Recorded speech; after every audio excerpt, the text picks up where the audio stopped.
بسم الله النور بسم الله النور بسم الله نور النور بسم الله النور بسم الله النور بسم الله نور النور بسم الله نور على نور بسم الله نور على نور بسم الله نور على نور بسم الله نور على نور بسم الله الذي هو مدبر الأمور. اعوذ باللہ السمیع العلیم من الشیطان الرجیم. بسم اللہ الرحمن الرحیم. الحمد للہ رب العالمین والصلاة والسلام علی رسولہ الکریم و اہل بیتہ الطیبین الطاہرین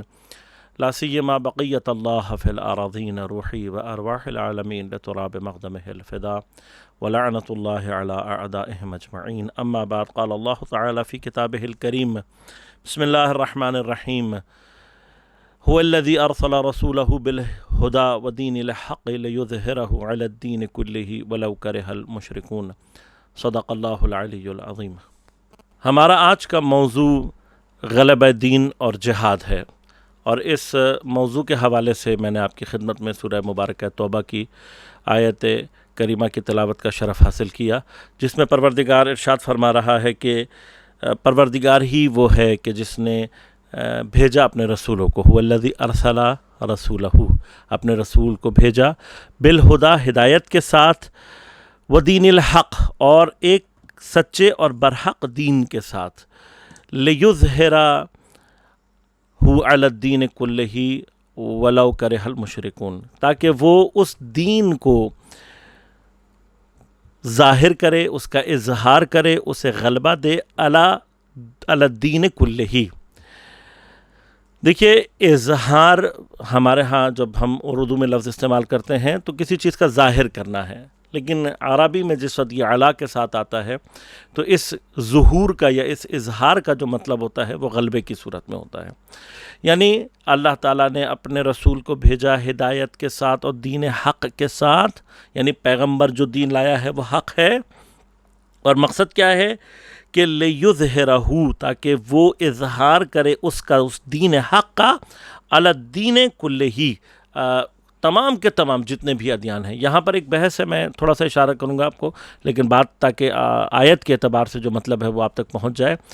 الدین جب کہا جاتا ہے تو چونکہ دین ایک جنس ہے، جیسے کسی بھی تعریف، جیسے ہم جنس انسان ہے، جنس مثلا آپ کہتے ہیں حیوان جنس ہے، اسی طرح سے جنس جو ہے جب اس کے اوپر الف لام آ جائے تو وہ ویسے ہی عموم یعنی کل کے معنی دیتا ہے. یعنی اگر یہ کہا جائے لیظہرہ علی الدین، تب بھی اس سے مراد کیا لی جائے گی کہ تمام دینوں کے اوپر، لیکن یہاں پر کل ہی بھی باقاعدہ لفظ استعمال کیا اللہ تعالیٰ نے، تو یہاں پر عربی قاعدے کے مطابق یہ کہا جاتا ہے کہ یہ جو کل ہے یہ خاص طور پر تاکید کے معنی میں ہے، کیونکہ الدین بھی کل کے معنی دے رہا ہے اور دوبارہ کل استعمال کیا گیا، وہ بھی کل کے معنی دے رہا ہے. تو کیا یہ لغو ہے؟ نہیں، لغو نہیں ہے. یہاں پر خاص طور پر مراد یہ ہے کہ جب کل ہی آیا ہے تو تاکید سے مراد اب یہ ہوگی کہ ہر وہ چیز کہ جس کے اوپر دین کا اطلاق کیا جا سکے اس کے اوپر جو ہے وہ دین حق کا غلبہ ہوگا. اور اب وَلَوْ كَرِهَ الْمُشْرِكُونَ، مشرکوں کو جتنا ہی برا کیوں نہ لگے، ان کو جتنا ہی کراہت ہو اس بات سے، لیکن اللہ تعالیٰ نے یہ کام کرنا ہے. Now the question is، اب ہم سوال یہاں سے شروع کرتے ہیں کہ یہ جو اللہ تعالیٰ نے رسول بھیجا اور اس رسول کے بھیجنے کا مقصد یہ بیان فرمایا کہ دین اسلام کو اللہ تعالیٰ نے غلبہ، اور دین ان الدین عند اللہ الاسلام، یہ دوسری آیت ہے کہ جس کو آپ اس آیت کے ساتھ اگر مرج کریں گے تو مطلب پورا ہو جائے گا. دین حق کے ساتھ بھیجا، اور ان الدین عند اللہ الاسلام، اللہ کے نزدیک کوئی دین اگر ہے تو وہ صرف اسلام ہے. اس سے یہ بات سمجھ میں آ گئی کہ اسلام ہی وہ دین ہے کہ جس کو اللہ تعالیٰ نے دیگر تمام مذاہب کے اوپر جو ہے وہ غلبہ عطا کرنا ہے. اب جب غلبہ عطا کرنا ہے تو there are some questions. ان میں سے پہلا کویشچن ہمارے ذہن میں یہ آتا ہے کہ کیا واقعاً دین اسلام غلبہ حاصل کرنے کے لیے آیا، اور اگر اس غلبے کے لیے آیا ہے تو اس سے مراد کیا ہے؟ آیا یہ جو غلبہ ہے یہ علمی غلبہ ہے، سیاسی غلبہ ہے، یا غلبہ جس کو کہنا چاہیے ایک کائنڈ آف فزیکل غلبہ ہے. فزیکل غلبے سے پہلے میں آپ کی خدمت میں مراد عرض کر دوں کہ فزیکل غلبہ اس سے مراد یہ ہے کہ جتنے بھی دین ہیں اپیرنٹلی اور فزیکلی دین ان کے اوپر غالب آ جائے اور ان کو مغلوب کر لے اور اپنی جسے کہنا چاہیے اپنے کنٹرول میں لے لے اور اپنے نیچے لے آئے. آیا مراد یہ ہے. اچھا یہ جو فزیکل ہے اسی کو ہم سیاسی بھی کہہ سکتے ہیں ایک معنی میں, لیکن سیاسی غلبہ جو ہے اس کے مقابلے پر میں نے اس کو کیوں لفظ استعمال کیا, اس کی ایک بڑی آسان سی وجہ یہ ہے کہ سم ٹائمز جب ہم سیاسی غلبے کی بھی بات کرتے ہیں تو اس سے مراد یہ ہوتا ہے کہ آپ کی پولیٹیکل اپروچ جو ہے وہ ان سے بیٹر ہو. بعض لوگ یہ اس طرح کا مطلب سمجھ لیتے ہیں. ایک مطلب سیاسی غلبے سے وہی ہے جو میں نے کہا ہے کہ سیاسی غلبے سے مراد یہ لیا جائے کہ دین پولیٹیکل باؤنڈریز کو ایون جو ہے وہ ختم کر دے اور سب کے اوپر جو ہے نا وہ حاوی اور اس کے اوپر غلبہ حاصل کر لے. اب ہم یہاں سے گفتگو کو شروع کرتے ہیں کہ پہلا مرحلہ یہ ہے کہ دین غلبے کے لیے آیا ہے تو مراد کیا ہے. علمی غلبہ مراد ہے, سیاسی اور فزیکل اپیرنٹ جو غلبہ ہے وہ مراد ہے. تو آیت جو واضح طور پر کہہ رہی ہے بغیر کسی روک ٹوک کے وہ یعنی اظہار علی الدین کلہ ہی سے مراد تقریباً ہر نوع کا غلبہ ہے. یعنی کسی بھی نوع کا غلبہ, کسی بھی نوع کی جو اس کے اوپر ایک طرح سے کہہ لیں آپ کے سپرویژن ہے اور اس کا جو ہے سپیریئر ہونا ہے, وہ ہر ڈائمنشن سے in every dimension you consider then اس جو سپیریارٹی ہے اس کو حاصل کرے گا, اب وہ چاہے علمی اعتبار سے ہو چاہے وہ سیاسی اعتبار سے ہو. تو ہم پہلے تو ایک مرحلے میں آ کر یہ دیکھتے ہیں کہ آیا واقعاً کیا دین مبین اسلام نے سیاسی علمی اعتبار سے غلبے کو حاصل کیا یا نہیں. تو ہم تھوڑا سا پیچھے سے شروع کرتے ہیں بات کو کہ پیغمبر اکرم صلی اللہ علیہ وآلہ وسلم کے دور میں جب اسلام آیا اور اس کے بعد کے شروع کے جتنے بھی مرحلے ہیں, اب دو طریقے سے آپ اس کو اسلامک ہسٹری کو دیکھ سکتے ہیں. ایک اسلامک ہسٹری وہ ہے کہ جو میں اس کو اسلامک ہسٹری نہیں کہتا, میں اس کو مسلم ہسٹری کہتا ہوں. مسلم ہسٹری یہ ہے کہ مسلمانوں نے کیا کیا جو بظاہر اپنے آپ کے اوپر, مثلا میں نے اپنے آپ کو مسلمان کہہ دیا ہے and now what I'm doing. یہ جو مسلم ہسٹری ہے it's nothing to do with Islamic history. اسلام کی جو اپنی ہسٹری ہے دین مبین اسلام, دین حق کی جو ہسٹری ہے that is different from the Muslim history. اور یہ مسلم ہسٹری جو ہے اس کا سلسلہ, اور اسی میں کچھ کوئریز بھی ہیں وہ بھی انشاءاللہ میں آپ کی خدمت میں عرض کروں گا کہ کچھ سوال ہیں کہ جو ہمارے ذہنوں میں پیدا ہوتے ہیں اور پھر ہم اس کو بعض اوقات جواب نہیں دے پاتے. پہلا تو مسئلہ وہ یہ ہے کہ دیکھیں اب دین آ گیا اسلام اور اسلام نے غلبہ حاصل کرنا ہے, یہ اناؤنسمنٹ بھی دین نے کر دی ہے. پیغمبر اکرم صلی اللہ علیہ وسلم نے دین کی تبلیغ کا کام شروع کیا. آپ کو مکہ سے ہجرت کر کے مدینہ آنا پڑا. مدینہ میں آ کر آپ نے پہلی اسلامک ریاست کا جو ہے وہ بنیاد رکھی, اور اس بنیاد کو رکھنے کے بعد پیغمبر اکرم صلی اللہ علیہ وسلم نے اسلام کی ایک سیاسی جو شکل ہے اس کو وجود میں لے کر آئے. اور اس نے اپنے زمانے میں یعنی پیغمبر کے زمانے میں ہمارے پاس اگر آپ غور کریں تو دو سپر پاورز جو ہیں وہ سب موجود ہیں. ایک جو ہے سپر پاور جو ہے وہ روم میں ہے کہ جو عیسائی اور یہودی یعنی ایک مکس سسٹم ہے, وہ ان کے کنٹرول میں ہے, اور دوسری طرف جو ہے وہ پرشین امپائر ہے ایران کے اندر. تو ہم یہ دیکھتے ہیں کہ پیغمبر نے حکومت بنانے کے پاس پہلے تو اطراف میں جتنے بھی مشرکین تھے ان کو جو ہے وہ غلبہ حاصل کرنا شروع کیا, ان کو شکست دے کر اسلام کے دائرے میں داخل کرنا شروع کیا, اور اپنی شہادت تک پیغمبر نے جتنے بھی یعنی مدینہ اور عرب کے جو اطراف تھا اور عرب پیننسلوا تھا اس کو پوری طرح سے کنٹرول میں لے لیا تھا. نیکسٹ جو فیز ہے اس کو یاد رکھیے گا, یہ تفصیل انشاءاللہ مجھے کبھی اور موقع ملا تو آپ کی خدمت میں عرض کروں گا کہ نیکسٹ فیز میں پیغمبر یہ چاہتے تھے کہ پہلے روم کو فتح کیا جائے. یعنی پیغمبر کی اپنی جو پلاننگ تھی اور قرآن کی پلاننگ بھی, اگر میں قرآن کی پلاننگ سے آپ کو دلیل دینا چاہوں تو سورہ مبارکہ روم ہے کہ جو آپ شبہ قدر میں بھی پڑھتے ہیں اس سورہ کو. سورہ مبارکہ روم کی ابتدائی آیت میں اللہ تعالیٰ نے روم کی فتح کی ایک طرح سے خوشخبری بھی دی ہے, اور اسی خوشخبری کے اندر روم کی جو فتح کا ایک طرح سے آرڈر ہے وہ بھی موجود ہے. دیکھیے ایران کے بارے میں دین نے نہیں اسپیسیفکلی کہا, روم کے بارے میں کہا. تو میں نے عرض کیا کہ یہ دو سپر پاورز تھیں, ان دو میں سے کیوں دین جو ہے وہ خاص طور پر روم کو کنسنٹریٹ کر رہے ہیں, اور کیوں پیغمبر اکرم صلی اللہ علیہ وسلم بھی چاہتے تھے کہ پہلے روم کو کیا جائے. اور اس کی جو دوسری دلیل ہے وہ پیغمبر اکرم صلی اللہ علیہ وسلم کی آپ حیات کا مطالعہ کریں تو بہت ہی ایک اجمالی مطالعے میں بھی آپ کو یہ بات سمجھ میں آ جائے گی کہ پیغمبر اکرم صلی اللہ علیہ وسلم نے خط تو تقریباً بہت سارے جگہوں پر بھیجے, حبشہ بھی بھیجا اور روم بھی بھیجا اور کیا نام ہے آپ نے کسرا کو بھی بھیجا اور آپ نے ایران کو بھی بھیجا، جتنے بڑے بڑے ممالک تھے، جتنے بڑے بڑے بادشاہ اس زمانے میں پاسبل نیئرسٹ اس میں تھے، آپ نے سب کو خطوط بھیجا اور دین مبین اسلام کی دعوت دی۔ اب یہ جو دعوت دی، اب اس ایرا میں اب تھوڑا غور کیجئے گا، میں کچھ چیزیں آپ کو جو سمجھانا چاہتا ہوں ان میں، لیکن خود پریکٹیکلی پیغمبر نے کس کو پریفر کیا کہ ادھر جا کر اس جگہ پر غلبہ حاصل کیا جائے؟ وہ جو جگہ تھی وہ روم کو کیوں کیا؟ کہ اگر آپ کو میں اس وقت سمجھانا چاہوں تو اس کی بیسٹ ایگزامپل یہ ہے کہ آپ اور روم اور پرشیا کے درمیان میں اس زمانے میں پیغمبر اکرم صلی اللہ علیہ وسلم کے دور میں اگر ڈفرینشیٹ کرنا چاہتے ہیں، آپ سمجھنا چاہتے ہیں کہ وٹ ور دا کنڈیشنز اور ان کی کیا حیثیت تھی، تو the best thing to exemplify وہ یہ ہے کہ آپ اس کو کنسیڈر کریں کہ جس طرح سے ہمارے اس موجودہ دور میں یا اس سے تھوڑا سا پہلے کا جو دور ہے، تقریباً 80s کو آپ کنسیڈر کر لیں، کہ جس میں جو ہے وہ کولڈ وار اور سپر پاورز کا ایک کانسیپٹ پایا جاتا تھا، آل دو ابھی تک ہے لیکن اس زمانے میں ذرا بہتر طریقے سے تھا، خصوصاً جب پاکستان نے افغان وار میں ہاتھ ڈالا ہے اس وقت اگر آپ ان چیزوں کو کنسیڈر کریں تھوڑا سا، تو آپ لوگ بھی اگر آج تھوڑا سا اسٹڈی کریں گے تو آپ کو پتہ لگے گا کہ 2 سپر پاورز کنسیڈرڈ تھیں اس زمانے میں، بائی پولر ورلڈ تھی، ایک طرف جو ہے وہ رشیا سپر پاور ہے، دوسری طرف امریکہ سپر پاور ہے۔ رشیا جب سپر پاور تھی تو رشیا بھی یونائٹڈ اسٹیٹس آف امریکہ کی طرح سے USSR تھی، United States of Soviet republic کے نام سے، تو اس میں جو ہے وہ کیا نام ہے USSR اور USA یہ 2 پولز تھے، ان میں اب اگر آپ غور کریں اور اس زمانے کو بھی آپ کنسیڈر کریں تو فرق 19-20 کا تھا، یعنی روس جو ہے وہ 19 پر تھا اور امریکہ 20 پر تھا۔ اور اس کو میں ایگزامپلیفائی کر رہا ہوں، اس کو سمجھیں گے تو شاید آپ کو بہت آسانی سے بات سمجھ میں آ جائے گی۔ جس وقت رشیا نے افغانستان میں انویڈ کیا اس وقت پاکستان کے پاس جو ہے وہ 2 آپشنز تھے، یا یہ کہ امریکہ کا ساتھ دے یا رشیا کا ساتھ دے۔ ابھی بھی اگر آپ کسی سے ڈسکس کریں گے تو بہت سارے آپ کو احمق ایسے مل جائیں گے کہ جو یہ کہیں گے کہ نہیں جی پاکستان نے اس وقت رشیا کا ساتھ نہ دے کر جو ہے وہ عقل بندی کی۔ کیوں؟ اس لیے کہ رشیا کا افغانستان میں ہاتھ ڈالنے کے بعد اگر وہ افغانستان میں کامیاب ہو جاتا جو اس کا نیکسٹ سٹیپ تھا وہ پاکستان تھا۔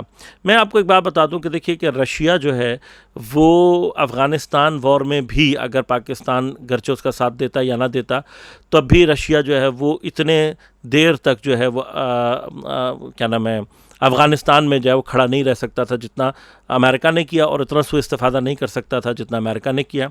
Why do not you consider کہ افغانستان پر حملہ کرنے کے بعد امریکہ نے سیکنڈ سٹیپ پاکستان کو کیوں نہیں بنایا؟ صرف اس لیے کہ اس کا الائے تھا۔ اگر یہی بات یہاں پہ پروف ہو سکتی ہے تو رشیا کے لیے بھی پروف ہو سکتی ہے کہ رشیا جو ہے وہ پاکستان کو اپنا الائے بنانے کے بعد جو ہے وہ رشیا افغانستان میں تو اتر جاتا، پاکستان میں نہیں آتا۔ دیکھیے پاکستان واز نیور اور از اسٹل کو نرم نوالا نہیں ہے۔ پاکستان اپنی کریشن سے لے کر آج تک الحمدللہ کبھی بھی ایک نرم نوالا ثابت نہیں ہوا ہے۔ ہمارے پولیٹیشنز جتنے مرضی کرپٹ ہوں، ہمارے ادارے بیوروکریسی جتنی مرضی کرپٹ ہو، ہماری آرمی میں بھی کچھ اگر آثار نظر بھی آتے ہوں کبھی کبھار تو تب بھی، لیکن ایک بڑی جو تعداد اور بہت ایک بڑا نمبر آف پیپل جو ہے وہ الحمدللہ مخلص ہے پاکستان سے، اور اس کے لیے قربانیاں اور ان کی قربانیاں جو انہوں نے دیں اس میں کوئی شک نہیں ہے۔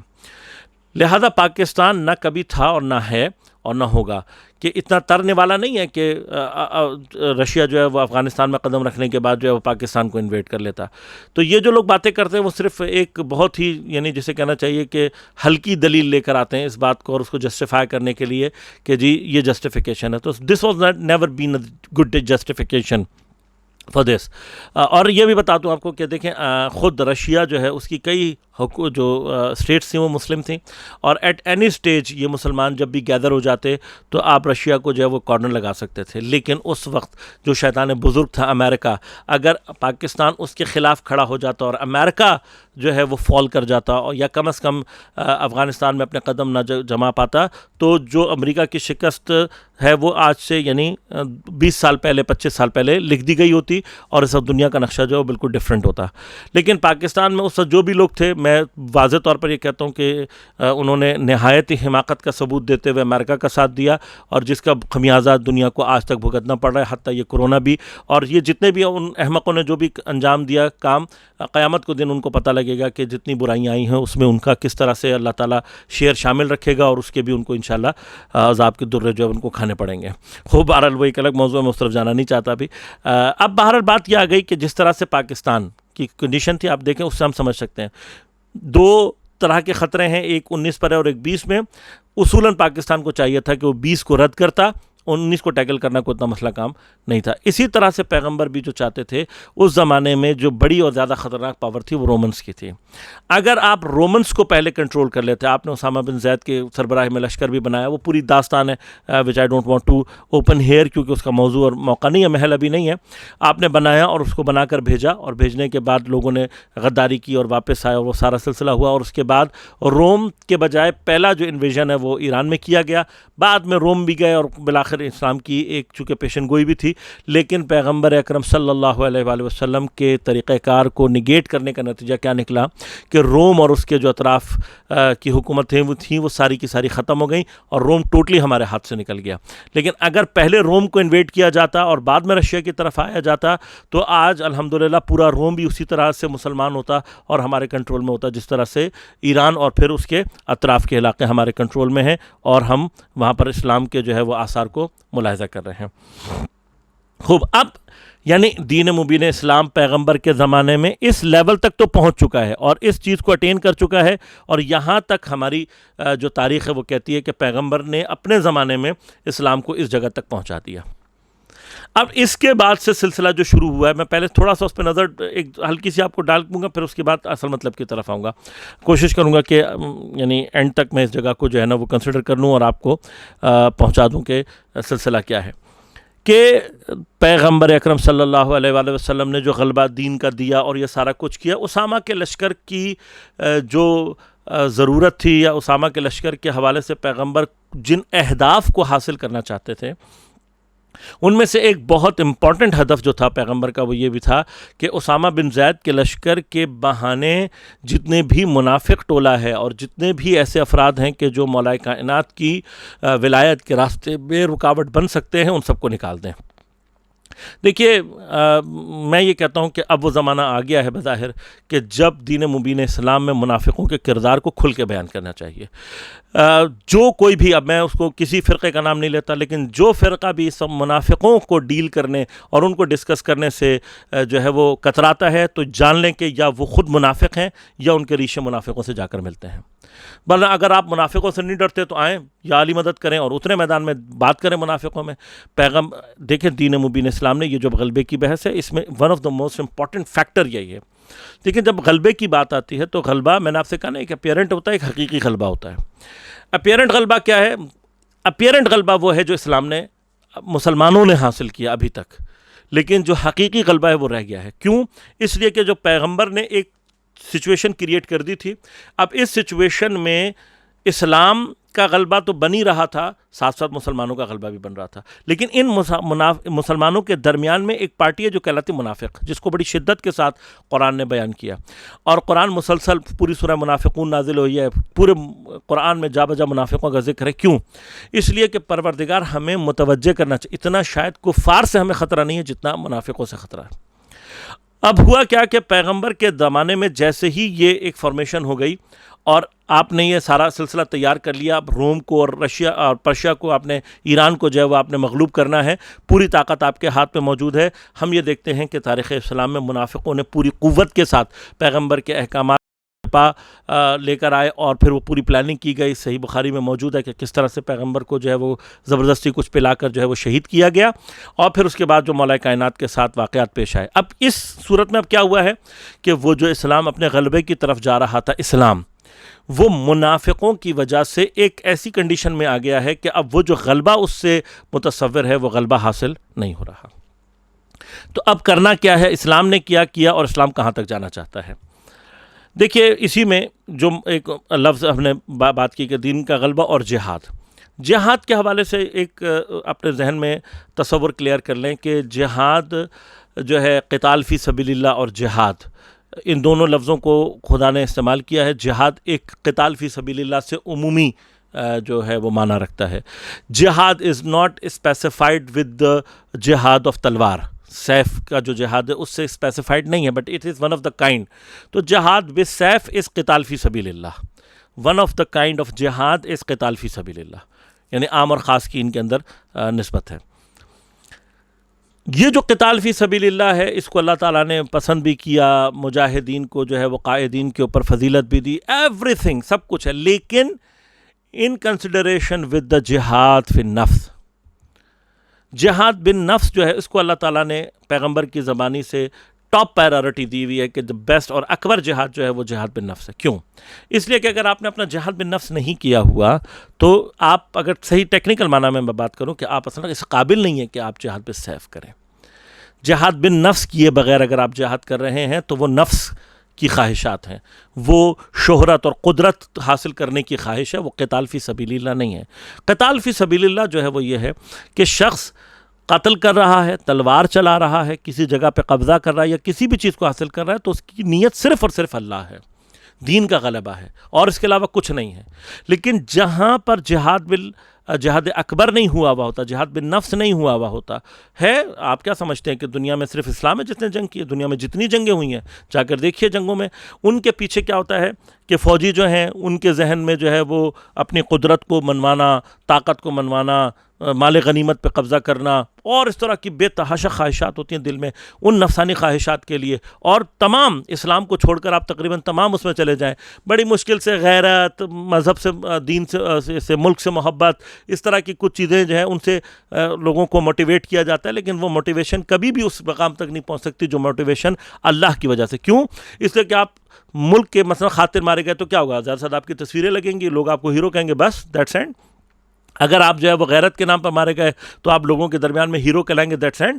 لیکن جب آپ اللہ کے نام پر قتل ہوتے ہیں تو آپ کو حیات ملتی ہے، آپ کو وہ درجہ ملتا ہے جس کو شہادت کہا جاتا ہے۔ لہٰذا یہ یاد رکھیے گا، دین مبین اسلام نے جو شہادت کا تصور کیا ہے اس نے ایکسپلوڈ کر دیا چیزوں کو، یعنی باقی تمام آئیڈیاز کو تباہ کر دیا۔ اتنا شدید تصور ہے کہ حتیٰ کافروں اور مشرکوں نے بھی شہادت کے تصور کو اٹین کرنے کی کوشش کی ہے، کیونکہ شہادت کے اندر جو وہ قدرت ہے، شہادت کے اندر جو اٹریکشن ہے وہ دنیا کی کسی اور چیز میں نہیں ہے۔ لیکن شہادت کے لیے اٹریکشن کس کے لیے ہوگا؟ جس کا اپنا نفس پاکیزہ ہوگا۔ شہادت کو وہ طلب کرے گا کہ جس کا اپنا، جس نفس جو ہے اس نے اس کو جو ہے وہ شکست دی ہوئی ہوگی۔ جو خواہشات نفسانی رکھتے ہیں ان کا جنگ میں آنا جو ہے وہ صرف ایک، جسے کہتے ہیں کہ اپنے منافع کی خاطر ہوتا ہے۔ دین مبین اسلام ایسے لوگوں کو ہرگز پسند نہیں کرتا کہ جو اپنے نفس کی خاطر مال غنیمت کی لالچ میں، اور آپ نے دیکھا موجود ہے ہمارے پاس تاریخ میں کہ کس طرح سے مال غنیمت کے لالچیوں نے جو ہے وہ پوری جیتی ہوئی جنگوں کو جو ہے نا وہ شکست میں تبدیل کیا۔ لہذا جہاد کا جو تصور ہے، اور اس میں بھی دین مبین اسلام کہیں پر بھی قتال کو علی العموم پسند نہیں کرتا۔ دین مبین اسلام جہاد کا جو تصور دیتا ہے، جہاد بالسیف کا جو تصور ہے، قتال فی سبیل اللہ کا جو تصور ہے، وہ غلبہ محض کے لیے نہیں ہے۔ یعنی یہ نہیں ہے کہ آپ بس جائیں، جو بھی سامنے والا جیسا بھی ہو اس کو ماریں، کاٹیں، پیٹیں اور اس کو قبضہ کریں۔ نو، دس از ناٹ اسلام۔ اسلام اس بارے میں کیا کہتا ہے؟ اسلام اس بارے میں اپنی بہت کلیئر ویژن کے ساتھ آپ کو یہ بتاتا ہے کہ جہاد کا مقصد جو ہے وہ دین کا غلبہ ہے۔ لہذا اب آپ خیبر کو کنسیڈر کریں، دین اسلام پوری قوت کے ساتھ گیا، انہوں نے بڑا زبردست قسم کا قلعہ بنایا ہوا تھا، اینڈ دے ور تھنکنگ کہ جو ہے یہ قلعہ جو ہے اس کو کوئی کنکر نہیں کر سکے گا۔ امیر المومنین نے ایک ہاتھ سے دروازہ اکھاڑا، سارے کے سارے نیچے آ کے بیٹھ گئے، سارا جتنا انہوں نے جاگ بنایا ہوا تھا سب کا سب بیٹھ گیا۔ اب جب آپ نے تلوار ڈال دی تو اسلام آپ کو فورس نہیں کرے گا لڑنے کے لیے، لہٰذا جس نے تلوار ڈال دی اس کو چھوڑ دو، جو بھاگ رہا ہے اس کو چھوڑ دو، عورتوں کو ہاتھ نہیں لگاؤ، بچوں کو ہاتھ نہیں لگاؤ، بوڑھوں کو ہاتھ نہیں لگاؤ۔ یہ جو کھوپڑیوں کے کیا نام ہے مینار بنانے والی فکر تھی جس نے آدھی دنیا کو مغولز نے جو ہے وہ کیا، اس آخر میں کیا نتیجہ نکلا؟ خود اسلام سے مغلوب ہو گئے، اور ساری کی ساری داستان، سارا کچھ جو انہوں نے کیا تھا سب کا سب ختم ہو گیا۔ تو کس کے غلبے کے لیے اٹھے تھے وہ؟ ان کے پاس اصلاً کوئی ہدف نہیں تھا، صرف جگہ اور ایریا قبضہ کرنی تھی، ختم ہو گیا۔ اب دین مبین اسلام جو ہے وہ کہتا ہے دین نے جس پر غلبہ کرنا ہے وہ عقول ہیں، دین نے جس پر غلبہ کرنا ہے وہ قلوب ہیں۔ اب ہوا کیا کہ جیسے ہی پیغمبر کے بعد یہ منافقوں کا ٹولہ جو ہے یہ اوپر آیا اور اس نے قبضہ کیا، تو حقیقی جو اسلام جو امامت کے ذریعے سے چلنا تھا اس نے اپنی سیکنڈ فیز، یعنی اگر اب لوگ ساتھ نہیں دے رہے تو کیا کرنا چاہیے؟ امیر المومنین علیہ الصلوۃ والسلام نے سے لے کر 12ویں امام تک مسلسل ایک کوشش کی گئی جس کا نتیجہ تشیع کا بقا ہے۔ غیبت صغرا اور بغیر غیبت کبریٰ میں جانے کے بعد بھی امام زمانہ علیہ الصلوۃ والسلام نے ایک پورا سلسلہ باقی رکھا کہ جس کی وجہ سے، اور پھر اپنے علماء کی جو تیاری ہے ان کو تیار کیا، اپنے اصحاب کو تیار کیا گیا۔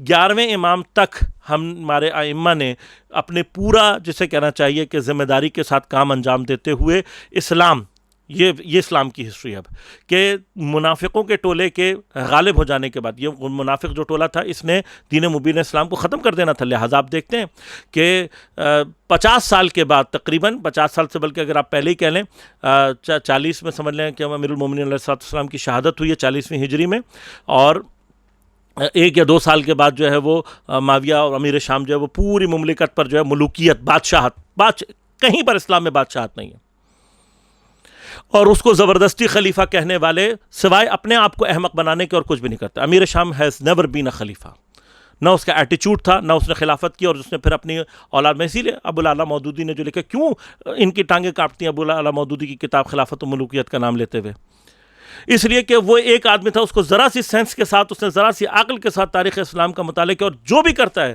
ذرا سا انصاف کے ساتھ مطالعہ کرتا ہے, وہ کہتا ہے کہ جیسے ہی, یعنی کیوں اہل سنت بھی مجبور ہیں یہ بات کہنے میں کہ جی خلافت راشدہ امام حسن مجتبیٰ پر آ کر ختم ہو جاتی ہے, اور عجیب بات ہے کہ جس باغی کے اوپر آ کر یہ ختم ہو رہی ہے اس کو باغی کہتے ہوئے ٹانگیں کاٹتی ہیں آپ کی.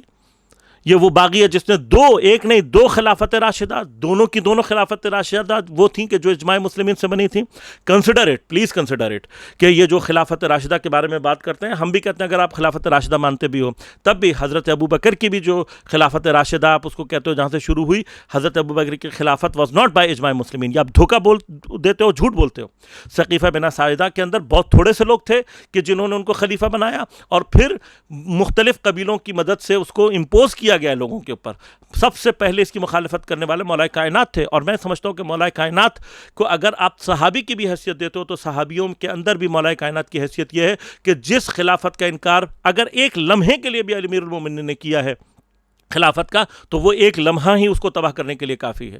یہ بہرحال آپ کے اپنے ذاتی فقہی مسئلے ہیں, آپ کا امیر المومنین سے بغض یہیں پر ظاہر ہو جاتا ہے, which I don't want to discuss here. خوب, اب وہ بھی اجماع مسلمین سے نہیں بنے, دوسرے ویسے ہی تعین کے ذریعے سے بنائے گئے, تیسرے کو جو ہے وہ شورا کے ذریعے سے تعین کیا گیا. تو پہلا جو خلیفہ اجماع مسلمین سے آپ کے مطابق بنے وہ امیر المومنین تھے. ان کے مقابلے میں جو بغاوت کرتا ہے اس کو آپ جو ہے وہ خطا اجتہادی کا سرٹیفکیٹ دے دیتے ہو, ورنہ پہلے خلیفہ کے زمانے میں جس نے بغاوت کی وہ باغی, دوسرے کے باغی, تیسرے کے باغی, تو چوتھے میں آ کے رول کیوں بدل جاتا ہے؟ کیوں ڈرتے ہیں آپ؟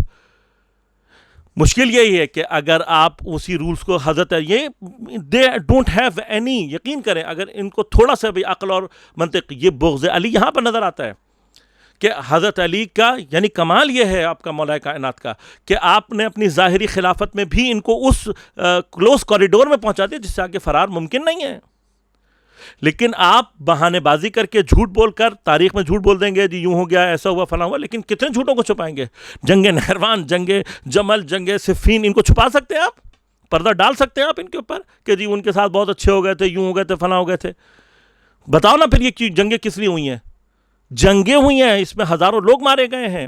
پھر آپ جس کی جو ہے نا پردہ داری کرنے کے لیے اتنی باتیں کر رہے ہو, اس شخص کے لیے پیغمبر اکرم صلی اللہ علیہ وسلم کی پیشن گوئی, یعنی آپ, میں ہمیشہ یہ کہتا ہوں کہ ایک پائپ لائن پھٹ جاتی ہے, اس سے پانی نکلنے لگتا ہے, تو آپ جھوٹی حدیث گڑھ کے جو ہے وہ پیغمبر کی جو ہے وہ صداقت کو جو ہے ثابت کرنے کی کوشش کرتے ہو. پیغمبر تمہاری جھوٹی حدیثوں کے محتاج نہیں ہے. پیغمبر کی سچی اور یعنی روایات میں اور پیغمبر کی جو سچی پیشن گوئیاں ہیں ان میں سے سب سے اہم ترین جناب عمار کی شہادت ہے. متفق علیہ ہے کہ حضرت نے جو ہے وہ جناب عمار کو کہا کہ تجھے باغی گروہ جو ہے وہ قتل کرے گا, شہید کرے گا, اور تاریخ میں اس پیشن گوئی کے سچ ہو جانے کے بعد کسی کے پاس 1% بھی جس کو پیغمبر نے باغی کہہ دیا, تمہیں جرت کیسے ہوتی ہے کہ تم اس کو اسلام کا خلیفہ کہو؟ میں اس لیے آپ سے کہہ رہا ہوں کہ ایک جو سلسلہ ہے, اب مسلمان, اب نام کے مسلمان ہیں, مسلمان, ہم مسلمان, پیغمبر کے ساتھ تم اہانت کرو مسلمان, پیغمبر کی بات نہ مانو مسلمان, امامت کا غصب کر لو حق اس کے باوجود مسلمان, علی سے بغض رکھو مسلمان, فاطمہ کا گھر جلا دو مسلمان, علی کو شہید کر دو مسلمان, حسن کو زہر دلوا دو مسلمان, حسین علیہ السلام کو ان کے پورے خانوادے کے ساتھ شہید کر دو مسلمان. مسلم ہسٹری تھی. اب یہ مسلم ہسٹری لازمات ہے, یہ ٹائرنٹ ہسٹری ہے, یہ غلبے کی نہیں ہے, یعنی فزیکل غلبے کی ہے, یہ وہ حقیقی غلبہ نہیں ہے.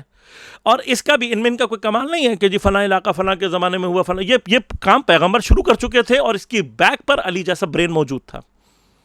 مولا کائنات نے جتنی بھی چیزیں اسلام میں آج تک اگر خراب نہیں ہوئی ہیں, ہم اس کو صرف ادعا نہیں کرتے, میں چیلنج کرتا ہوں, ثابت کر سکتا ہوں. آج آپ کا قرآن محفوظ ہے صرف امیر المومنین کی وجہ سے, ورنہ جن کو قرآن یاد نہیں ہوا تھا وہ قرآن کو محفوظ کریں گے؟ تھوڑی دیر کے لیے آپ تصور کریں کہ آپ کہنا کیا چاہتے ہیں. جن کو قرآن آتا نہیں ہے, جن کو قرآن پتہ نہیں ہے, جو قرآن کے عالم نہیں ہے, وہ سیف کریں گے قرآن کو. ان کو تو اتنی سینس بھی نہیں تھی. یہ مولا کائنات نے کروایا کہ جتنے جعلی خود اس وقت جو ہے وہ جمع ہو رہے تھے اور یہ سازشیں ہو رہی تھیں کہ قرآن کے 2 نمبر خود نسخے بنائے جا رہے تھے, آپ نے تیسری خلافت میں ان کو جمع کروا کے جو ریئل خود جو نسخہ تھا اس کو بچا کے باقی سب کو آگ لگوا دی, اور باقی جتنے بھی یہودی اور ایجنٹس تھے اور منافق تھے یہ شکل دیکھتے رہ گئے. اور مولا کائنات نے اسی طرح سے قرآن کے اوپر اعراب گزاری. حجاج ابن یوسف جیسا ملعون اور ٹائرنٹ آدمی وہ قرآن کے اوپر جو ہے وہ لگائے گا. ان کو تو قرآن پڑھنا نہیں آتا تھا, جاہلوں کو, ان کو پتہ نہیں کہ قرآن کی آیات کیا ہیں. عربی وہ زبان ہے جس کا زیر زبر معنی بدل دیتا ہے. اس جیسا اس کو پتا ہوگا کہ قرآن کیا ہے. ایک زیر زبر اگر قرآن میں بدل جائے اس کو معنی آپ کو پتا ہے کہ کیا ہوگا. اس جیسا جاہل کر سکتا ہے؟ کبھی بھی نہیں کر سکتا. یہ امام زین العابدین علیہ السلام کا کمال ہے. تو اب ایٹ دا بیک امامت اپنا کام کر رہی ہے. اور اب آپ غور کیجئے گا کہ ٹھیک ہے مسلمانوں کی ہسٹری بنی, انہوں نے جگہ قبضہ کیے, پھر آپس میں لڑتے رہے, باپ بیٹے کو, بھائی کو قتل کرتا رہا. یہ اسلامک ہسٹری ہے. یہ اسلامک ہسٹری ہے کہ جس میں پیغمبر اکرم صلی اللہ علیہ وسلم نے مروان جیسے آدمی کو لعنت کر ملعون کہہ کر اور مدینہ سے خارج کر دیا تھا. آپ کی اسلامک ہسٹری اس کو واپس لے کر آتی ہے, اس کو پوزیشنز دیتی ہے, اس کو جو ہے اتنا کنٹرول دیا جاتا ہے کہ یزید کے بعد جو ہے وہ آ کر خلیفت پیغمبر کا لعن کیا ہوا مروان. کیوں نام لیتے ہوئے ان کا جو ہے نا وہ زبان لڑکھڑاتی ہے مروان کا؟ کیوں نہیں ذکر کرتے اس کا؟ اس لیے کہ وہ ملعون ہے, متفق علیہ حدیثوں میں ملعون ہے, اور وہی ملعون خلیفۃ الرسول ہے. واہ, اس سے بڑا تو جوک میرے خیال سے دنیا کی تاریخ میں کہیں نہیں ہوا ہوگا کہ جو ملعون تھا پیغمبر کی زبان, تو جس کو پیغمبر نے مدینہ سے نکال دیا وہ یا کر. بس اب عزیزان اس پر غور کیجیے گا کہ جہاد کا جو تصور دین میں ہے وہ زبردستی کسی کے اوپر قبضہ کرنا نہیں ہے. جہاد اور قتال فی سبیل اللہ صرف اور صرف کافران حربی سے ہے. اور جتنی بھی ہسٹری ہے ان میں سے دین نے اگر کہیں پر انیشیٹ بھی کیا ہے تو ان لوگوں کے مقابلے پر کیا جس سے دین کو یا مسلمانوں کو خطرہ تھا, اور جو اسلام کو نابود کرنے کی خواہشات دل میں رکھتے تھے. اب اس میں کہیں پر بھی اس کو جو ہے وہ کوئی بھی جو ہے اس کو زبردستی نہیں کہہ سکتا, کوئی بھی اس کو جو ہے وہ ٹائرنی نہیں کہہ سکتا. کیوں نہیں کہہ سکتا؟ اس لیے کہ یہ وہ کام ہے کہ جو اگر آپ حق پر ہیں اور آپ امن قائم کرنا چاہتے ہیں تو جو بھی امن کا دشمن ہے آپ اس کو جو ہے وہ قتل کر سکتے ہیں, ختم کر سکتے ہیں. آج اب تک امریکہ جو یہ بدماشیاں کرتا پھر رہا ہے دنیا میں, اسی نام پہ کرتا جا رہا ہے کہ ہم سو کالڈ جو ہیں وہ کیا ہیں, امن کے وہ ہیں پیرو, اور اس شیلڈ میں اپنے آپ کو جو ہے وہ ڈال کر دنیا کا ظالم ترین بادشاہ جو ہے وہ امن کے نام کے اوپر دنیا میں تباہیاں مچاتا پھر رہا ہے. خوب, اب دین مبین اسلام میں نے عرض کر دیا آپ کو, اگر جہاد کا یہ تصور سمجھ میں آ گیا کہ جہاد از ناٹ ٹائرنی, جہاد قتل و غارت گری نہیں ہے. بیسیکلی جہاد کیا ہے؟ دین کو پہنچانا. خوب, اب یہ سلسلہ چلایا گیا, ائمہ نے ادھر سے اپنا سلسلہ جاری رکھا. یہاں پر انہوں نے مسلمانوں نے حکومتیں بنائی, مغول ان کے اوپر قابض ہوئے. اگر شیخ نصیر الدین طوسی علیہ الرحمہ نہ ہوتے اس زمانے میں تو آپ کے یہ جو تھے مغل آپ کے اسلام کو جو ہے وہ لپیٹ کر آپ کے اوپر فاتحہ پڑھ چکے ہوتے. انہوں نے اپنی علم و فراست سے انہی سالوں کو جو آپ کے اوپر قابض تھے مسلمان, ان کا مسلمان ہونا یہ بتلاتا ہے. شیخ نصیر الدین طوسی اور بعد کے علماء علامہ ہلی وغیرہ کا یہ کارنامہ ہے کہ انہوں نے ان لوگوں کو کہ جو اپیرنٹلی آپ کے اوپر قابض ہو چکے تھے اور آپ کو مغلوب بنا چکے تھے, ان کو مسلمان کر کے دوبارہ انہی کو مغلوب کر دیا. یہ جو اسلام کی عقلی اور اسلام کی جو جسے کہنا چاہیے کہ علمی غلبہ ہے, یہ تو ایک ایسی چیز ہے جس کو تاریخ میں آج تک کوئی نگیٹ نہیں کر سکا. لہذا ائمہ کے, اب آپ آئیں ائمہ کے دور میں مولا کائنات سے لے کر تمام جتنے ائمہ کی ہسٹریز آپ دیکھیں کہ بادشاہ جو ہے وہ کوئی بھی لہر چلتی ہے ایسی, یہودی آ گئے, یونانی آ گئے یا فلاں آ گئے, یہ ان کے سامنے بیکار ہو جاتے تھے, ان کے پاس کچھ بھی نہیں تھا. جائیے تاریخ پڑھیں نا, یہ ساری کی ساری تاریخ میں چیزیں موجود ہیں. اور امام رضا علیہ السلام تک دیکھیے خاص طور پر, یعنی امام جعفر صادق کے علمی کمالات اپنی جگہ پر, امام باقر علیہ السلام کے علمی کمالات اپنی جگہ پر ہیں, امام سجاد علیہ السلام کی کوششیں اپنی جگہ پر ہیں. امام رضا آپ کے دور میں کتنے آپ نے مناظرے کیے, پھر آپ کا 9 سالہ بچہ امام محمد تقی, اس کو لے کر سامنے کھڑا کیا گیا اور آپ نے علمی طور پر تمام ان کو مسلسل شکست دی ہے. اور ایٹ دا بیک آپ شیعوں کو تیار کر رہے ہیں، اور جس چیز کو ائمہ نے تیار کیا وہ نظام ولایت فقیہ تھا۔ اسی نظام نے ہمیں غیبت کبریٰ کے زمانے میں سیف رکھا، ساؤنڈ رکھا۔ ہم نے وہ سارے کا سارا ٹائم جو کہ شیعوں کے خلاف بڑی شدت کے ساتھ ہوا، اور پھر امام خمینی رضوان اللہ تعالیٰ علیہ کو ہم سلام کرتے ہیں کہ آپ نے اس ولایت فقیہ کے کانسیپٹ کو، جس کے لیے ائمہ نے ہمیں آمادہ کیا تھا، آپ نے اس کو باقاعدہ ایک شکل دے کر ایران میں اپنے زمانے میں اور اس حکومت کا قیام کیا جس کی خواہش ائمہ کرتے رہے ہیں۔ یعنی لوگ آئیں اور آ کر لوگ دیکھیے، غور کیجئے گا کہ اصل جو چیز ہے وہ کیا ہے۔ کیوں اب غور کریں، 1200 سال سے امام نے کیوں جو ہے وہ ظہور نہیں کیا؟ کیا 1200 سال میں علامتیں پوری نہیں ہوئیں؟ کیا 1200 سال میں فحاشی اور قتل و غارت گری اور اتنا خون ریزی وغیرہ، مطلب ورلڈ وار 1 اور ورلڈ 2 کو ہوئے 100 سال گزر گئے؟ کیوں ائمہ نے اس میں صلیبی جنگوں میں کتنا قتل و غارت گری ہوئی ہے، مغول نے کتنی قتل و غارت کی گئی ہے؟ دنیا میں یہ قتل و غارت گری کی لہر ہر صدی میں ملے گی آپ کو۔ اس کے باوجود بھی آپ دیکھیں گے کہ امام کا ظہور نہیں ہوتا۔ کیوں نہیں ہو رہا؟ اس لیے نہیں ہو رہا امام کا ظہور کیونکہ ایک بہت امپورٹنٹ فیکٹر ہے۔ وہ فیکٹر کیا ہے کہ میں اور آپ، باقیوں کو چھوڑ دیں، لیکن میں اور آپ کے اور میرے اندر جو ہے وہ ایک ایسی حکومت کی خواہش ہو جس میں معصوم ہمارے اوپر حکومت کرے، دین آ کر میرے اور آپ پر حکومت کرے۔ اس چیز میرے اور آپ کے اندر ہونی چاہیے، اور میں اور آپ اس کے لیے کوشش کریں۔ ہم نے 1200 سال سے کوشش کی، کچھ نہیں ہوا، لیکن now the time is different. امام خمینی رضوان اللہ تعالیٰ علیہ نے جو کارنامہ کیا، جو کام کیا ہے، اور آپ کا جو ہمارے اوپر احسان ہے، ہماری نسلوں کے اوپر احسان ہے، وہ یہ ہے کہ آپ نے ایک الہی جو سسٹم تھا اس کو ڈیولپ کیا، اور ایک ایسی حکومت بنانے کی طرف آپ نے اقدام کیا کہ جو انشاءاللہ دین کی حکومت ہے اور اسلام کی حکومت ہے۔ اب اس دوران آپ دیکھیں گے کہ جتنے بھی میں نے بتایا آپ کو، یہ جو خلافت کے نام پر چلی ہیں، یہ ساری کی ساری ملوکیتیں تھیں، چاہے وہ خلافت عثمانیہ ہو یا کوئی اور ہو، سلجوق وغیرہ جتنے بھی۔ اچھا، مزیدار بات ہے، آپ اگر ہند میں آ کر دیکھیں گے، ہند میں محمد بن قاسم کون ہے؟ حجاج ابن یوسف۔ حجاج کون ہے؟ مروان کا جو ہے وہ سپہ سالار۔ ٹھیک، یعنی یہ جو کون سا ٹائم ہے؟ یہ امام زین العابدین، کربلا کے فوراً بعد کا ٹائم ہے۔ یعنی محمد بن قاسم اگر کربلا کے فوراً بعد آتا ہے اور اس کے بعد انڈیا کے اندر ہسٹری چلتی ہے، آپ اپنی ہسٹریاں اٹھا کر دیکھیں، کون سی ہسٹری میں جو ہے وہ مسلمان بادشاہوں کو خلیفہ کہا گیا ہے؟ ذرا بتائیے، اٹھائیے کوئی بھی اسلامک ہسٹری سے ریلیٹڈ، پاکستان ہسٹری سے ریلیٹڈ کتاب اٹھائیں ذرا، اور کسی ایک میں بتائیں کہ ان کو جو ہے وہ خلیفہ کہا گیا ہو۔ اصلا خلیفہ نہیں تھے، یہ بادشاہ تھے۔ اور بالکل میں بتاؤں آپ کو کہ یہ جو ہمارے ہاں بتایا جاتا ہے وہ جی ٹوپیاں باندھ سی کے جو ہے نا وہ کرتا تھا، قرآن لکھ کے کرتا تھا، یہ سب جھوٹ ہے۔ یہ وہ لوگ ہیں جہانگیر اور پتہ نہیں اکبر اور پتہ نہیں کون کون، یہ اپنے بھائیوں کو، اپنے باپ کو نہیں چھوڑتے تھے حکومت کی خاطر۔ یہ ٹوپی باندھ سی کے جو ہے وہ گزارا کریں گے، ان کے محل سراؤں کی، ان کی عیاشیوں کو، بالکل جیسے ایک ہندو بادشاہ تھا اس کو ہٹا کر آپ مسلمان بادشاہ لے آئیں، اس کے علاوہ ان کے اندر کوئی محل سرا تھے، عیاش تھے، شراب نوش تھے، یہ سب کی دنیا کی عیاشیاں کرنے والے بادشاہ تھے۔ ان کی کوئی، یہ جو پاکستان میں لکھا جاتا ہے یہ صرف ایک وہ، یہ چونکہ ہمارے ہاں مسلمانوں کو شوق ہے کہ جی اپنا نام اچھا کر کے دکھانا ہے، سچ بولتے ہوئے ان کی جان نکلتی ہے، وہ پیغمبر کے زمانے سے لے کر آج تک جھوٹ بولتے چلے آئے۔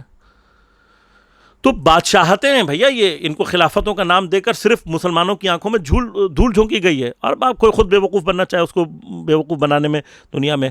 اسی طرح سے اب پورے تاریخ میں دیکھیں جو جہاد کا کانسیپٹ اسلام نے دیا ہے وہ بڑا پرانا کانسیپٹ ہے۔ پیغمبر کہہ رہے ہیں کہ بھئی جب تم کسی جگہ پہ حملہ کرو، ان کی تعلیمی اداروں کو، ان کی عبادت گاہوں کو، ان کی جو ہے وہ بچوں کو، عورتوں کو نقصان نہ پہنچاؤ، جو تلوار چھوڑ دے اس کو نقصان نہ پہنچاؤ۔ اب یہ تو بڑا عجیب و غریب کانسیپٹ ہے، یہ تو کہیں پر بھی اسلام کو ظالم نہیں ظاہر کرتا۔ تو پھر کیا کیا جائے موجودہ دور میں؟ اب یہودیت نے آخری فیصلہ لیا، اور خصوصاً اس وقت کہ جب یہاں پر امام خمینی نے ایک حقیقی شکل، اب دیکھیے ائمہ کا کیا ہوا کام، علماء کو اس کو سہارا دیا ہوا، بالآخر امام خمینی کے زمانے میں ایک شکل میں آ گیا۔ میں پھر سے کہوں گا کہ امام خمینی کا یہ احسان ہے، انشاءاللہ نیکسٹ لیکچر میں اس پہ تفصیل سے باتیں کروں گا، آپ کی خدمت میں عرض کروں گا۔ اب بات کیا ہے ساری کہ یہ جو لشکر جب جیسے امام نے ایک بنا دیا اور اسلام کی ایک بڑی پازیٹیو شکل سامنے آنے لگی، تو یہاں پر یہودیوں نے اپنے ایجنٹس کے ذریعے سے، اب یہ داعش، سپہ صحابہ، یہ سب یہودی ایجنٹس ہیں۔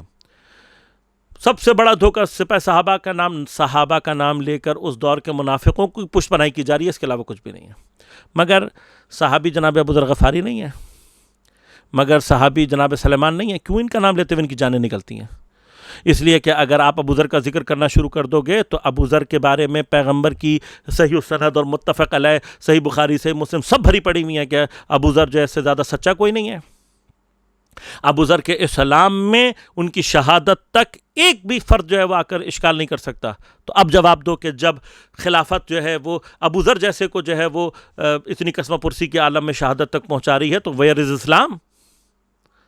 لہذا اب موجودہ دور میں کیا کیا گیا کہ اسلام کی شکل کو بگاڑنے کے لیے اور اسلام کی شکل کو تباہ و برباد کرنے کے لیے اب ہمارے پاس دیکھیے یہ جو باتیں ہم کریں these are not word of mouth, یہ ہم باتیں نہیں کر رہے کہ ادعا ہے. آپ ابھی ڈھونڈیں گے آپ کو پاکستان کے ایون چینلز پہ مل جائیں گے، اوتھینٹک اینکرز لے کر بیٹھے ہوئے ہیں، وہ بتاتے ہیں ابو بکر بغدادی جو ہے نا وہ کیا نام ہے CIA کے ایجنٹ ہے، طالبان کی پوری ڈیزائن، داعش کا پورا ڈیزائن جو ہے نا وہ ہیلری کلنٹن اپنے اس میں کہہ رہی ہے کہ ان کو ہم نے کریٹ کیا، ان کو ہم نے بنایا. کیوں؟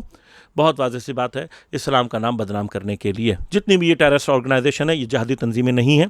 اور سب سے بڑی بات ان کا مزیدار آپ دیکھیے، یعنی یہ تو بالکل جسے کہتے ہیں نا کہ میں سمجھتا ہوں کہ دنیا میں اس وقت آپ کسی اندھے اور احمق کو بھی لے آئیں گے تو وہ شاید سمجھ جائے کہ یہ نام نہاد جہادی تنظیمیں میں صرف کتنے عرصے سے کام کر رہی ہیں. آئی ایم چیلنجنگ یو، ان کا کوئی ایک پازیٹیو کام آپ مجھے کشمیر میں دکھا دیں، فلسطین میں دکھا دیں، میانمار میں دکھا دیں.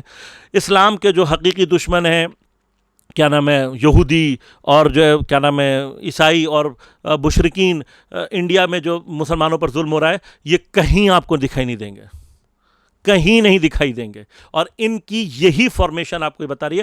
پاکستان میں جو ان کو سپورٹ کیا جا رہا ہے یہ سارے کا سارا امریکن ڈالر اور سعودی ریال ہے کہ جو ان کو سپورٹ کر کے پاکستان میں اسی یہودی ایجنڈے کو جو ہے وہ چلانا چاہتا ہے جس کے لیے ان کو بنایا گیا ہے. لہٰذا یہ جتنی بھی جہادی تنظیمیں ہیں یہ سب ٹیررسٹ آرگنائزیشنز ہیں اور ان کا دین سے کوئی تعلق نہیں ہے، نہ اسلام سے کوئی تعلق ہے. دین کے غلبے کا جو مرحلہ ہے وہ یہ یاد رکھیے گا کہ اب دین نے جو حقیقی غلبہ پیدا کرنا، ہمارے پاس روایات موجود ہیں. امام موسیٰ کاظم علیہ السلام سے جب پوچھا گیا تو آپ نے فرمایا کہ یہ جو اللہ تعالیٰ نے فرمایا کہ اللہ تعالیٰ جو ہے وہ دین کو غلبہ عطا کرے گا، جب امام سے پوچھا گیا کہ اس سے مراد کیا ہے تو امام علیہ السلام نے فرمایا کہ اس سے مراد جو ہے وہ قائم کا زمانہ ہے. یعنی یہ جو اب اسلام کے غلبہ، یعنی ایٹ دا بیک تو اسلام نے اپنے آپ کو سپورٹ میں رکھا، علمی طور پر اور عقلی طور پر اپنے آپ کو تمام ادیان کے اوپر حاوی رکھا ہے. اب جو اس کا اپیرنٹ اور حقیقی غلبہ ہوگا انشاءاللہ وہ امام زمانہ علیہ السلام کے دور میں ہوگا. ہم نے اور آپ نے جو چیز سوچنی ہے وہ صرف اتنی ہے کہ کیا امام زمانہ علیہ السلام نے اور ان کے ذریعے سے جو غلبہ ہونا ہے یہ معجزاتی طور پر ہونا ہے. تو میں بالکل اینڈ میں اور یہیں پر میں ڈسکشن کو اپنی تمام بھی کروں گا کہ اگر یہ غلبہ جو ہے وہ معجزے سے ہونا تھا تو میرے عزیز مائی ڈیئر اس پہ سوچو کہ 1200 سال کا عرصہ بہت طویل ہوتا ہے. یہ معجزے کے ذریعے سے کرنے والا جو سلسلہ ہے اگر ہاتھ پہ ہاتھ رکھنا تھا ہم نے اور امام نے آ کر سب کچھ کرنا تھا تو 1200 سال کا ٹائم بہت زیادہ ہے، میری اور آپ کی سوچ سے بہت زیادہ ہے. میں آپ جوانوں سے صرف اتنا عرض کروں گا تھوڑا سا اپنے امام پر تھوڑا سا رحم کھائیں اور سوچیں، ورنہ 1200 سال کا انتظار کسی کے لیے بھی بہت سخت ہوتا ہے. اگر زہرا کا لال صرف اور صرف اس انتظار میں بیٹھا ہے کہ میں نے اور آپ نے کچھ کرنا ہے تو کیا میں اور آپ قیامت کے دن آنکھ اٹھا کر زہرا کے سامنے بات کر سکیں گے کہ ہم نے کیا نہیں کیا جس کی وجہ سے آپ کا لال جو ہے وہ آپ ہی کا انتقام لینے کی حسرت میں غیبت میں بیٹھا رہا. لہذا عزیزان من اس پر غور کیجئے اور انشاءاللہ اللہ تعالی ہم سب کی رہنمائی کرے گا. اس ماہ مبارک کے رمضان کی پربرکت ساعتوں میں پورے قلب کی خلوص کے ساتھ دعا کریں اور کوشش کریں تو انشاءاللہ اللہ تعالیٰ امام زمانہ کے ظہور میں بھی تاجیل ضرور فرمائے گا. والسلام علیکم ورحمۃ اللہ وبرکاتہ. بسم اللہ النور، بسم اللہ